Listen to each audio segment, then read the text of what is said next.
अध्याय 6 श्लोक 42 सादर करीत आहे. अथवा योगिनामेव गुणे भवति धीमताम् एतद्धि दुर्लभतरं लोके जन्म यदीदृशम्.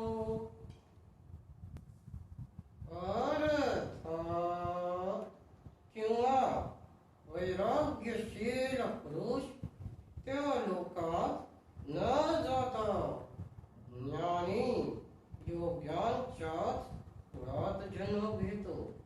परंतु या प्रकारचा जो हा जन्म आहे तो या जगात